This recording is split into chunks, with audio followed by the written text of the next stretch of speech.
մեղադրանքները ձեզ եւ պարոն Չախյանին հնչում են այն կոնտեքստում, որ դուք լավ իմանալով նախատրամադրվածությունը կամ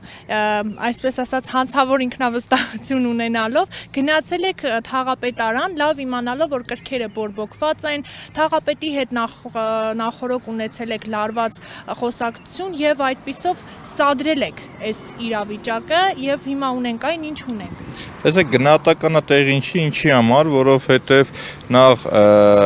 թաղապետի հետ ես չեմ խոսել եւ երբ որ նա իմացա ոչ կոռեկտ լկտի արտահայտությունները իրան թույլ տվել, իր կուսակից ընկերների միջոցով բարի խորհուրդ եմ տվել, բարի կամքի դրսևորում եմ հանդես բերել, ասել եմ խելքդ գլուխդ հավաքի, ներողություն խնդրի եւ իրան մեկ օր ժամանակ տրվել է ներողություն խնդրելու համար այս բոլորի։ Եթե վարչական շրջանի ղեկավարը, որը զբաղեցնում է պաշտոն ու չի գիտակցում իր պաշտոնի արժեքը, թե նաև ինքը ինչպիսի վարք պետք է դրսևորի հասարակության հանրության առաջ եւ օգտագործում է լկտի բառապաշար, առնվազն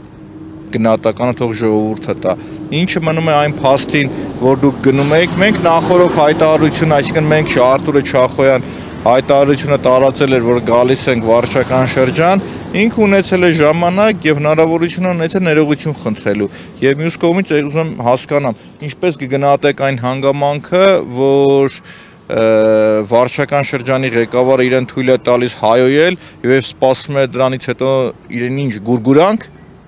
կարծում սխալ կլինի, եթե նա այդ ակնկալիքը ունեցել է։ Եվ այս պարագայում արդեն բնականաբար իր բառամթերքով, նույն իր բառամթերքով պատասխանը եղել նրանից։ Եվ անկեղծ ասեմ, ես նրան չեմ ստորացրել, եթե նա իրեն ստորացած է զգում, ինչ մեղադրանք, որ ինձ են առաջադրել, ես խնդրել եմ, որպեսզի առերեսվենք, հասկանամ, ինչու է իրեն ստորացված զգացել նա։